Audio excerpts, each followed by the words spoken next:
Good morning, children.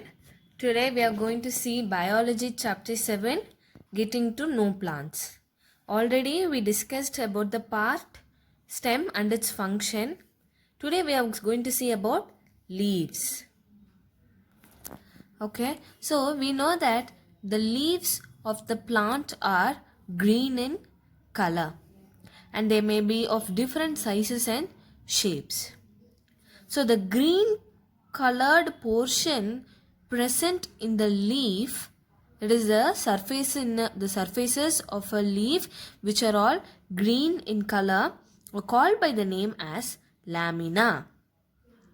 Okay, so in a leaf, the place which is all in green in color are given the name lamina, and the part to which the leaves are attached to the stem of the plant is called as petiole.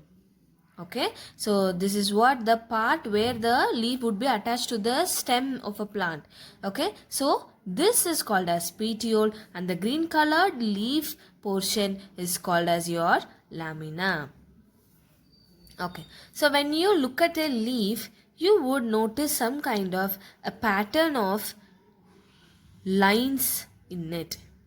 The lines are nothing but the veins which act as a pathway for the transportation of water and minerals to the leaves from the roots. Okay, so as we learnt already that the water absorbed by the roots are carried to the remaining parts of the plant by the stem. The stem does the work of distribution.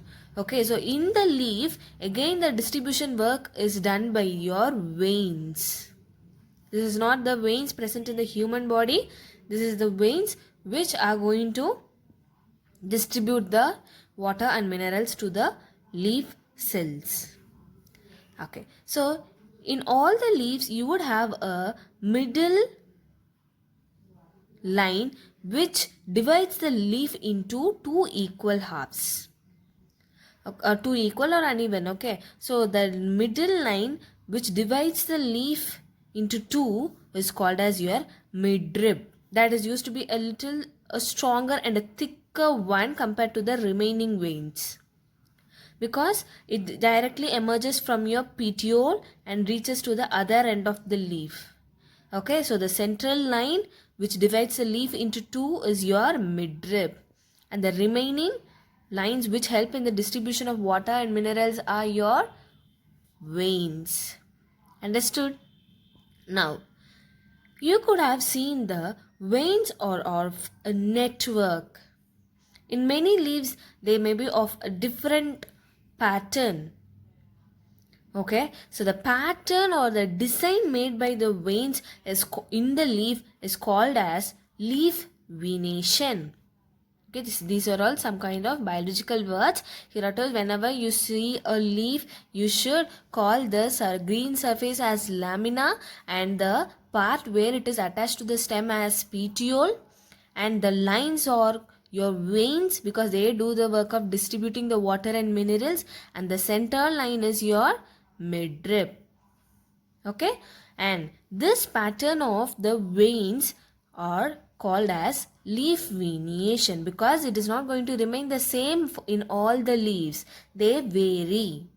Each leaf will have a different kind of leaf venations. The pattern are different. So whenever the pattern of the veins is in the form of a network like this, if you have a leaf, a plant in your house, go have a look at the leaf. The pattern of the veins may be a different one. If they are in the form of a network, then that kind of venation is reticulate venation.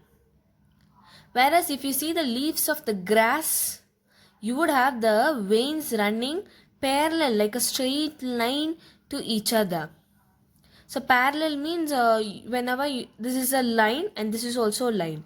They are equal to each other. They are all of the same kind. Yes. So if this is a line and this is another line, are they of the same? Are they of the same type? No, right? Whereas see in this notebook, all the lines are are in the same type and they are all parallel to each other. Okay, so similar way in a grass, the veins are all parallel to each other or of the same type, okay, straight one. So such kind of venation is parallel venation. Whereas in a rose plant, mango tree, we could see the venation as reticulate venation because they have the veins are in the network pattern. Okay, so what did we see today? So the venation of the leaves is of two types. One is reticulate venation and the other one is your parallel venation. Now let us see the functions of leaves. Okay, the main important work of leaf is to prepare the food through the process of photosynthesis. This is the major role of leaf as a part in the plant. It does the work of preparing food. We know that the plants prepare their own food, right? So the food is prepared in the leaves by a process called photosynthesis. Let us see that in detail today. Before that, let us see the another function of leaves, that is the transpiration. Transpiration means the water which is absorbed by the roots are distributed to all the parts. Right, from the stem it is being taken to all the parts like your fruit, flowers and even the leaves. Yes or no? In the leaves the veins again distributed to the each cell of the leaves. That is what we saw. So there is water present in the leaves of the plant. This water is evaporated when there is sunlight, that is during the daytime. The water present in the leaves are evaporated. Okay, so such kind of water absorption by the sunlight during the daytime from the leaves of the plant is by a process called transpiration. Transpiration is nothing but, you know that evaporation means the water is converted into a vapor and it is what? Present in the atmosphere. Okay, so this again will be the gas, from the water. Children, understand one thing. If you have any lake or ponds on the land area, the water from the lakes would be evaporated during the daytime. Yes, so the water is converted from the liquid state to the vapor state and it is present in the atmosphere. Now, what does the water present as vapors in the atmosphere do? They are all collected by your clouds, okay, as water droplets, and they all condense, and once the clouds are overloaded with the water droplets, they burst out in the form of rain. Again the water comes to the land area. So this is your water cycle. Okay, so one important process of your water cycle is the transpiration, because the water from the land area is collected from the lakes, ponds as well as from the trees, because the leaves of the trees evaporate water by a process called transpiration, that you would learn in detail in your next upcoming chapters. Okay, you have water cycle also, so don't worry what is meant by transpiration, we'll see there in detail. So now the functions of leaves as far as we know is, one is the first very important one is the food preparation by a process of photosynthesis, and the other one is transpiration. That is nothing but the water present in the leaf is evaporated out into the atmosphere as vapors. Okay, right? Plant is also a living organism and it prepares its own food. In today's class, let us see how the plants prepare their own food. So this is a structure of a leaf. It has a straight central middle line from which the branches are emerging. Right? So whatever leaf, if you take and have a look at it, you will have a central middle line and then from there you would have the branches emerging. Those branches are called as veins. You have already come across the word veins in your chapter, or internal organs. The human beings have the veins, arteries and veins to carry the blood, right? So similar way, the veins present in the leaf are distributing the water and the minerals absorbed by the roots to the leaves. Okay, the branches through the stem, the water absorbed will be carried to the leaves, and from the veins it gets distributed throughout your leaf surface. Okay, so the leaves are of different shapes and different sizes, and even they are seen in different colors. A green color is the majority color of leaves. Sometimes we have seen the dry leaves color as brown, golden, or in reddish color. Okay, they have the different shapes like this. And you have also seen the banana leaf, which we use as a plate to eat, right? Next, let us see that do we eat the leaves? Does human beings eat the leaves of the plant? Yes. Not the leaves of all the plants. Specific plants like spinach, cabbage, coriander are used as eatables. The leaves of such plants we are using as eatables. Eatables means which we use to eat. Understood? And certain plants' leaves are also used for medicinal purposes, like neem tree, eucalyptus tree, mint tree leaves are used for some medical purposes. Now, did you get the answer for the question? Do we eat the leaves? Yeah, okay. We do eat the leaves of certain plants. Now, let us try to understand how the plants prepare their food. Like human beings, plants also need food for their survival, because plants are also living organisms. They breathe. Okay, and the food prepared by the plant is called as starch. Okay, we depend on plants for our food, but the plants do not depend on anyone. Right? We eat the leaves of the plant, fruits, flowers, everything which are obtained from the plants are used by the human beings for eating. But this plant, even the animals eat plants.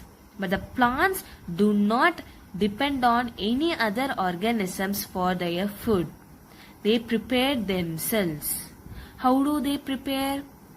By a process called photosynthesis. Okay, this is a very important word. This process tells us how the food is prepared by the plant. Photosynthesis. Photo means light. When I split the word into two, photo means light. The meaning of the word photo here in the word is light. Synthesis means preparing.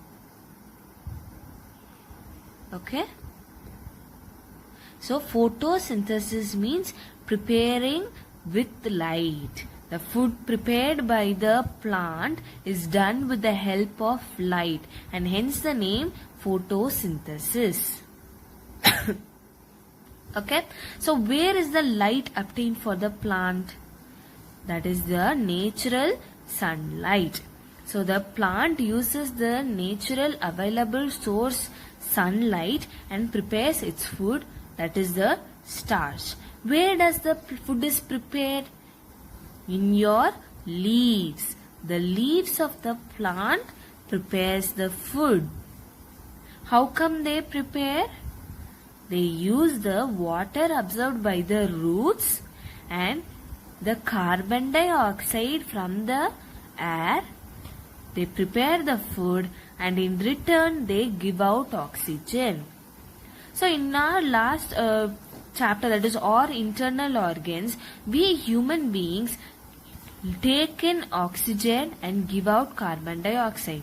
During respiration, human beings breathe in oxygen and they breathe out carbon dioxide. This is what we learnt, right?